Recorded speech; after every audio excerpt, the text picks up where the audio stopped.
Hey everyone, it's Ben Hardy here, and in today's video, we're reviewing the 2024 Hyundai Ioniq 6. Before we get in this video, I want to give a huge shout out and thank you to the Murdoch Hyundai here in Linden, Utah for giving me some time with this car. I'm going to include a link to their website in the description down below so you can check out what they have currently. And then on a side note, if you want to save time and money the next time you purchase a car, link to my car buying guide in the description down below. Let's get into it.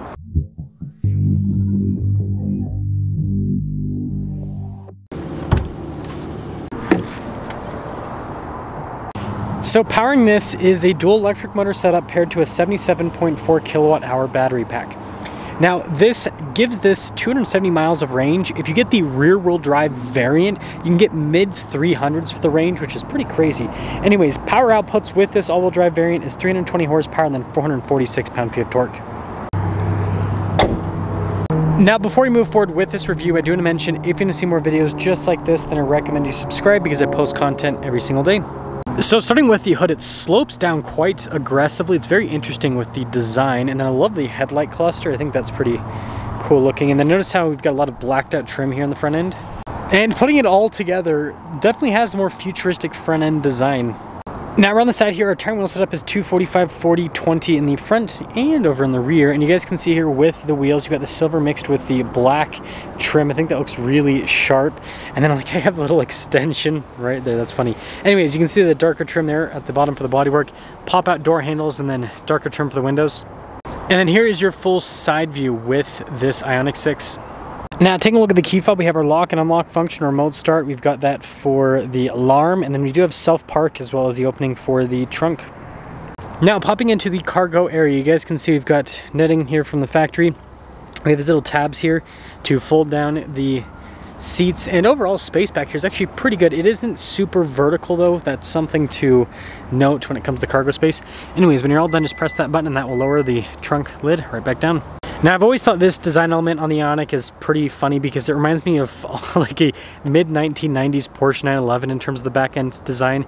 Just interesting. But you guys can see the rest of the trim pieces and then the light bar here on the back end as well. And then you got the charging port on the side.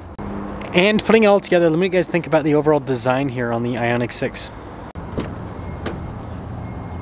Now taking a look at the door panel, you guys can see soft touch goes all the way down, and the overall design is very interesting. And then taking a look at the seats, perforated all down the center, nice soft touch trim on the sides too. Now space back here is actually really good, and you guys can see we got a little storage net, some vents, USBs. We also have a cup holder armrest set up, and then headroom back here, it's good. Now taking a look at the front door panel, you guys can see that you've got this interesting trim here at the topping and soft touch down below where you're going to rest your arm, and yeah, you just have like this cavity right there. It's weird. Anyways, you've got your door handle there. We do have memory seats, blind spot monitoring too. And then here's the front seat again, perforated all down the center, power adjustments on the side. Pretty cool looking pedals there at the bottom. And then you have your parking brake here with your mirror adjustments. The mirrors do power fold in, and then you guys can see here for the stability control and the charging as well.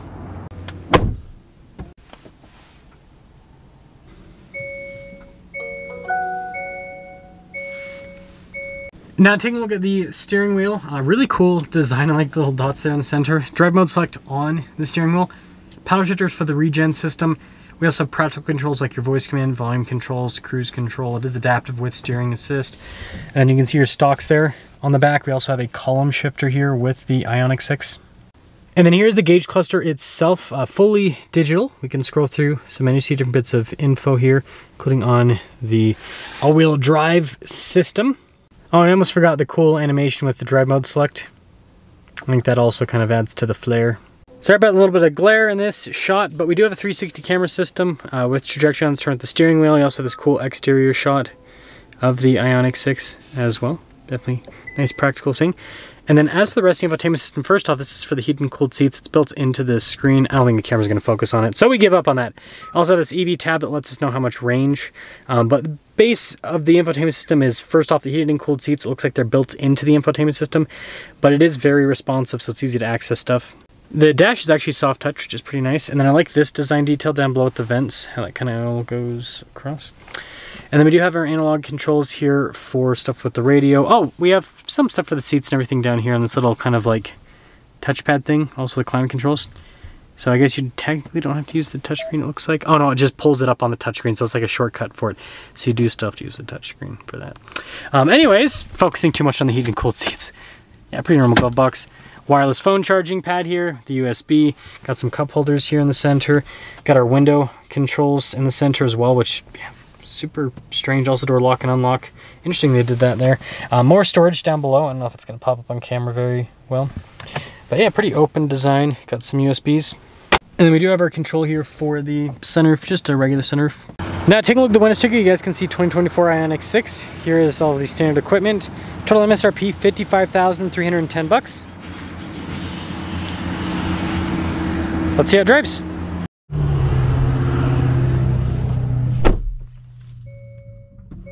Well, let's talk about visibility before we set off. Here's visibility over the hood. Both the mirrors, just do a blind spot wondering. Through the rest of the rear. And let us set off in the Ioniq 6. I'll be driving an Ioniq, I can't talk apparently. I'll be driving an Ioniq 5 after this. So in that review, I'll kind of talk about the differences between the cars in terms of, obviously there's big differences with the styling, but I'll talk about more so the driving differences between both of the cars. But initially setting off, always gotta love the smooth power delivery of fully electric cars. Yeah, so now I got max regen. I like one pedal driving with electric cars. I mentioned this in reviews before, but it just feels right. It always feels weird when an electric car is, you know what I mean, when it's just driving like a regular car. It's like the one pedal drive just makes sense. It's interesting to see the all-wheel drive split's pretty even front to rear, so that's good. Oh, it actually sends more to the rear now that I'm kind of paying a little more attention. Cool, it's got the camera, turn signal camera. That's cool.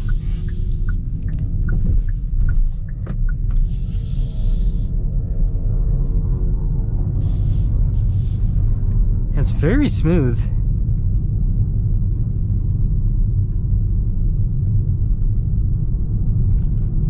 Yeah, it definitely sends more power to the rear. Interesting. So, pop it into the sport mode. Yeah. Gonna wait just a second. Okay, now I'll get an acceleration. Woo! Dang, that's quick.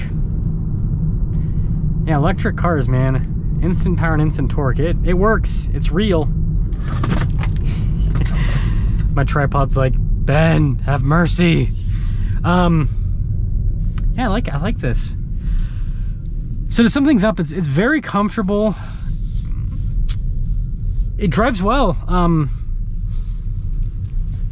You know, the looks on the exterior, they're definitely interesting, but I think it's cool. They might have gone a little bit too far though. They might have gone a little bit too far with the crazy styling, but it's cool.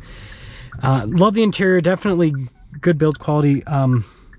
So yeah, I think that's nice.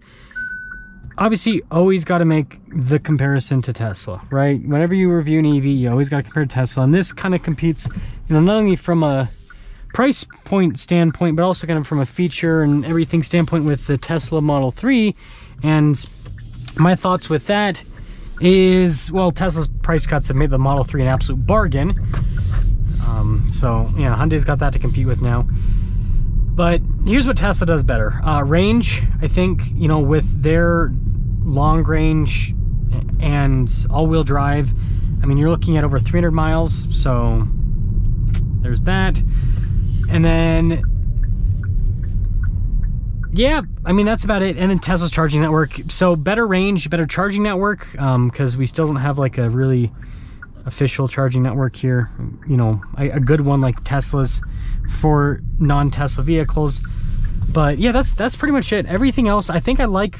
I mean, again, I feel like the styling's definitely out there, but I do think I like the rest of the car more than a Tesla. It's just that, yeah, you can't get out of the range and the charging network. So let me know, you guys, think about the Ioniq 6, and let me know if you'd get this over a Tesla Model 3, especially post price cut Tesla Model 3.